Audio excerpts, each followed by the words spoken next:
আসসালামু আলাইকুম everyone, welcome back to my channel. আজকে আপনাদের দেখাবো কিভাবে ফ্রিজের খাবার অটুট রাখা যায়। ফ্রিজে আমরা অনেক রকমভাবে খাবার সংরক্ষণ করে থাকি। আমরা অনেকেই জানি না সঠিক নিয়মে কিভাবে ফ্রিজে খাবার সংরক্ষণ করতে হয়। আমরা কিন্তু সব কিছুই ফ্রিজে সংরক্ষণ করি, মাছ, মাংস, ফল, শাকসবজি সব কিছুই কিন্তু ফ্রিজে সংরক্ষণ করি।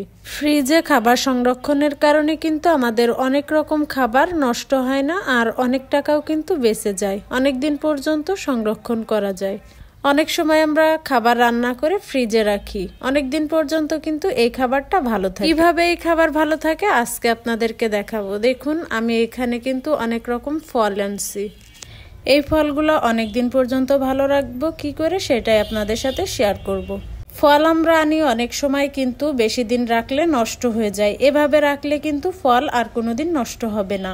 আর একটা কথা বলি, ফল জিনিসটা কিন্তু বেশি দিন রেখে খাওয়ারও জিনিস না। আমার বাসার নিচেই মার্কেট, সেজন্য আমি অল্প অল্প করে কিনে আনি। আর ফ্রিজে ফল রেখে খাওয়াও কিন্তু ফ্রেশ থাকবে না, টাটকা থাকবে না। সেজন্য অল্প অল্প করে ফল কিনে আনবেন, যখন খুশি খাবেন, আর ফুরিয়ে গেলে আবার আনবেন। এভাবেই কিন্তু ফলটা আপনারা খাবেন। দেখুন, এখানে আমি ফল নিয়েছি আপেল, আর দেখুন সব কিছুই কিন্তু আপনাদের বের করে দেখাচ্ছে। আমি কিন্তু খুবই অল্প অল্প করে আনছি। আর এখন যেহেতু ফলের দাম অনেক বেশি, সেজন্য অল্প ফল কিনে আপনারা খাবেন। আর এই যে বড় কমলা লেবু থেকে না, আমার কাছে ছোট কমলা লেবুটা অনেক ভালো লাগে। দেখুন, সবগুলো ফল আমি বের করে নিয়েছি, নিয়ে এভাবেই রেখে দিব নর্মাল ফ্রিজে। আপনারা পলিতেও রাখতে পারেন, তবে পলিতে রাখলে কিন্তু নষ্ট হয়ে যায়। আর এইখানে আমি খেজুর নিয়েছি 2 প্রকার। খেজুর যেহেতু আমাকে অনেক দিন রাখতে হবে, সেজন্য আমি এখানে একটা বয়ম নিয়েছি, নিয়ে এই বয়মের ভিতর পলি দিয়ে নিয়েছি। আগেই কিন্তু বয়মটা ভালোভাবে পরিষ্কার করে নিয়েছি।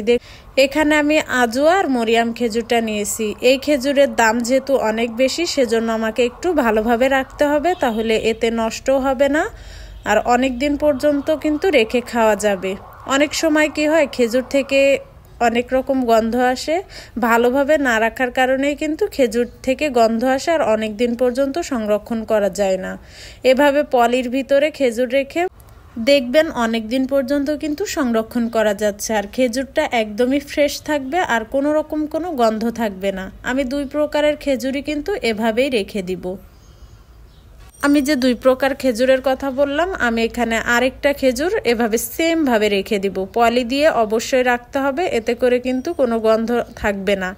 আর যদি আপনাদের কাছে কাচের জার থাকে, ওই কাচের জারগুলো থাকে, আপনারা খেজুরটা কিন্তু এমনিও রাখতে পারেন। আমি যেহেতু এখানে প্লাস্টিকের বয়ামের ভিতরে রাখছি, সেজন্য পলি দিয়ে রাখছি। অনেক সময় কাচের জার থাকে না, আমরা প্লাস্টিকের জিনিসটাই বেশি ব্যবহার করি। প্লাস্টিকের জিনিস ব্যবহার করলে অবশ্যই পলি দিয়ে রাখবেন, এতে করে খাবারটাও নষ্ট হবে না, আর অনেক দিন পর্যন্ত সংরক্ষণ করা যাবে।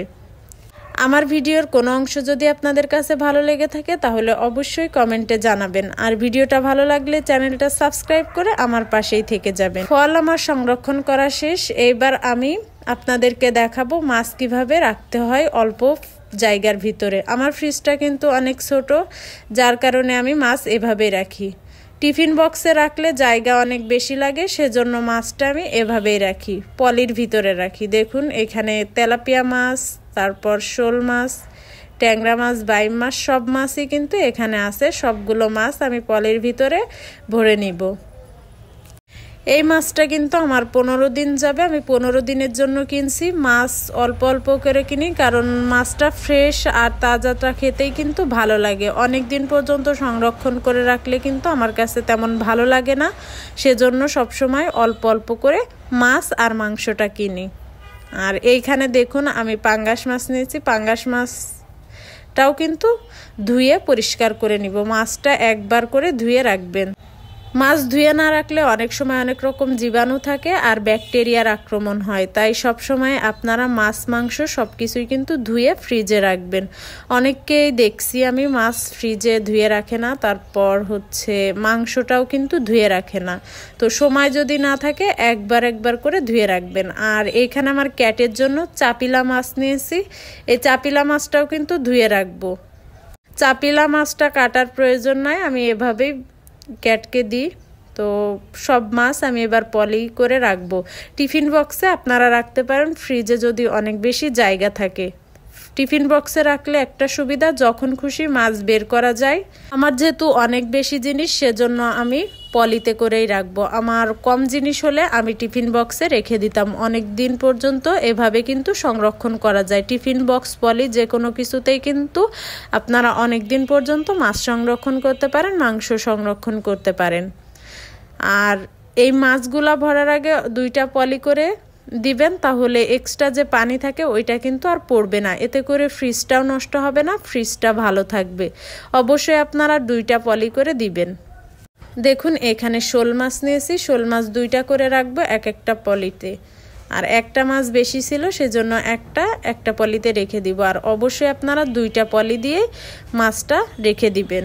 দেখুন আমার সবগুলো মাছ পলি করা হয়ে গেছে, এবার আমি ফ্রিজে রেখে দিব। এইবার আমি মাংস সংরক্ষণ করব কিভাবে সেটাই আপনাদের সাথে দেখাচ্ছি।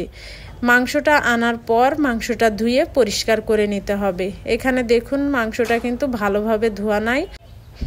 এই মাংসটা আমি ভালোভাবে ধুয়ে পরিষ্কার করে নিব। এখানে 4 থেকে 5টা মুরগি আছে, তো লেয়ার, সোনালি আর ব্রয়লার মুরগি আছে এখানে। দেখুন আমি কিভাবে পরিষ্কার করি আর কিভাবে রেখে দিই, সেভাবে আপনারা রাখতে পারেন। এতে করে মাংসটা একদম ফ্রেশ থাকবে।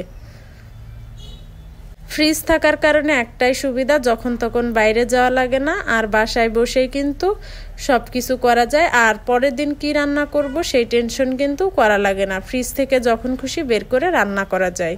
দেখুন মাংস কিন্তু আমি কেটে নিয়েছি, এটা কিন্তু লেয়ার মুরগি। এই লেয়ার মুরগিটাও কিন্তু আমি ধুয়ে পরিষ্কার করে পানি ছাড়িয়ে নিয়েছি। অবশ্যই একবার করে ধুয়ে নেবেন। এবার আমি পলিতে রাখবো। আমার বাসায় যেহেতু ডিপ ফ্রিজ নাই, এক্সট্রা যে ডিপ ফ্রিজটা থাকে, ওই ফ্রিজ থাকলে কিন্তু কোনো সমস্যা হয় না। টিফিন বক্সে রেখে দিলেই সময় বের করা যায়। যেহেতু আমার একটা ফ্রিজ, সেজন্য আমি এই পলিতে রাখি। আর অনেক কিছুই কিন্তু রাখা যায় পলিতে করে রাখলে, তো আপনারা পলিতে করে রাখবেন, টিফিন বক্সে না রেখে। আর যাদের বাসায় এক্সট্রা ফ্রিজ আছে তারা টিফিন বক্সে রাখতে পারেন। আমি কিন্তু সব মাংসই ধুয়ে নিয়েছি। আর এই যেটা পলি করলাম, এটা হচ্ছে সোনালী মুরগি রোস্টের জন্য, আর এইটা হচ্ছে ব্রয়লার মুরগি। এভাবে আমি অর্ধেক অর্ধেক করে কেটে নিয়েছি, পুরোটা কাটবো না। যখন যেভাবে রান্না করার দরকার হয় সেভাবেই কেটে নিব। অনেক সময় ব্রয়লার দিয়ে বারবিকিউ করা হয়, তো আমি এভাবেই আস্ত রেখে দিব। অনেক সময় রোস্ট করা হয়, সেজন্য কাটবো না, এভাবে রেখে দিব। যদি মাংস রান্নার থাকে তাহলে মাংস বের করে পিস পিস করে নিব।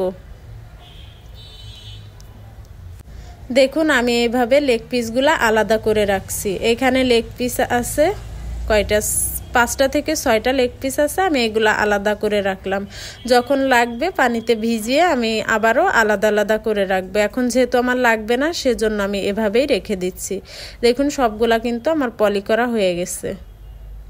আর এইখানে আমি এক্সট্রা ব্রয়লার মুরগি ছিল, ওইটা রান্নার জন্য কেটে নিয়েছি। এটা আর ফ্রিজে রাখবো না, এটা রান্নার জন্য রেখে দিচ্ছি।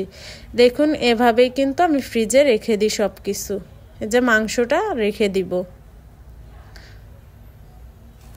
আর এখানে আদা, রসুন, পেঁয়াজ সব কিছুই কিন্তু পেস্ট করা আছে। আর এবার আসবো শাকসবজি কিভাবে রাখতে হয়। দেখুন এখানে কিন্তু আমার অল্প অল্প করে শাকসবজি আনা আর জলপাই আনা, সব কিছুই কিন্তু অল্প অল্প করে আনা। তো দেখুন কাঁচামরিচের বোটাটা সারিয়ে নিয়েছি। আর এইখানে ধনিয়া পাতা আগেই বেছে নিয়েছি, টিফিন বক্সে রেখে দিব, নর্মালে রেখে দিব। অনেক দিন পর্যন্ত কিন্তু এভাবেই রেখে দিলে থেকে যায়, নষ্ট হয় না আর একদম ফ্রেশ থাকে। আর কাঁচামরিচও আমি টিফিন বক্সে রেখে দিব। দেখুন টিফিন বক্সে রাখলে এভাবে 10 থেকে 15 দিন কিন্তু অনায়াসেই চলে যায়। আমি সব সময় অল্প অল্প জিনিস কিনে রাখি, কারণ বাসার নিচে মার্কেট আছে, বেশি দূর যাওয়া লাগে না, একদম বাসার সাথেই আছে। সেজন্য অল্প অল্প করে সব কিছু কিনে রাখি। আর আমরা যেহেতু 2 জন, সেজন্য আমাদের বেশি প্রয়োজনও পড়ে না। এখানে শসাটাও কিন্তু আমি পলিতে রেখে দিচ্ছি। আপনারা সব কিছুই পলিতে রাখবেন যাদের ফ্রিজ ছোট আছে। আর যাদের এক্সট্রা ফ্রিজ আছে তারা অবশ্যই টিফিন বক্সে রেখে দিবেন, এতে খাবারটা অনেক ভালো থাকবে আর শাকসবজিও ভালো থাকবে। দেখুন আমি সব কিছুই কিন্তু পলি করে নিয়েছি। এখানে মানকচু, শসা, কলা সব কিছুই কিন্তু পলি করে নিয়েছি। দেখুন টমেটো, তারপর লেবু, জলপাই, সবকিছুই পলি করে নিয়েছি। আর এইখানে হচ্ছে আপনারা অবশ্যই আলাদা আলাদা পলিতে রাখবেন। আর লাউটাও কিন্তু পলি করে নিয়েছি, সবকিছুই আলাদা আলাদা পলিতে রাখবেন। আর আরেকটা কথা বলি, বাজার থেকে আনার পর অবশ্যই একটু পানিটা শুকিয়ে নেবেন, কারণ বাজারে রাখার পর কিন্তু তারা বারবার পানি দেয় সবজিটা ফ্রেশ রাখার জন্য। তো পানিটা শুকিয়ে যাওয়ার পর আপনারা এইভাবে পলি করে রাখবেন। আর এখানে আমি পেঁয়াজকলি নিয়েছি। এই পেঁয়াজকলিটা কিন্তু সব সময় পাওয়া যায় না, এটা যেহেতু শীতের সবজি আমি অনেক দিন পর্যন্ত সংরক্ষণ করার জন্য আমি টিফিন বক্সে রেখে দিব ডিপ ফ্রিজে। যখন খুশি কিন্তু খেতে ইচ্ছা করে। এই পেঁয়াজকলিটা সব সময় কিন্তু পাওয়া যায় না, তাই এভাবে আপনারা রেখে দিবেন পেঁয়াজকলিটা। অনেক রকম সবজিও কিন্তু এভাবে রাখতে পারেন। আমি আপনাদেরকে নেক্সট ভিডিওতে দেখাবো শীতের সবজি কিভাবে অনেক দিন পর্যন্ত সংরক্ষণ করবেন। অনেক দিন বলতে সারা বছর খেতে পারবেন। শীতের সবজি কিন্তু সব সময় পাওয়া যায় না, তাই আপনারা যদি চান আমি নেক্সট ভিডিওতে কিভাবে শীতের সবজি সারা বছর সংরক্ষণ করা যায় সেই ভিডিওটাই আপনাদের সাথে শেয়ার করব। আজকে আমার এই ভিডিওটা এই পর্যন্ত। আর আমার এই ভিডিওটা কেমন লাগছে অবশ্যই আপনারা কমেন্টে জানিয়ে যাবেন। লাইক, কমেন্ট, শেয়ার আর সাবস্ক্রাইব করে আমার পাশে থাকবেন। সবাই ভালো থাকবেন, সুস্থ থাকবেন। ফিরে আসবো নতুন কোনো এক ভিডিও নিয়ে। আল্লাহ হাফেজ।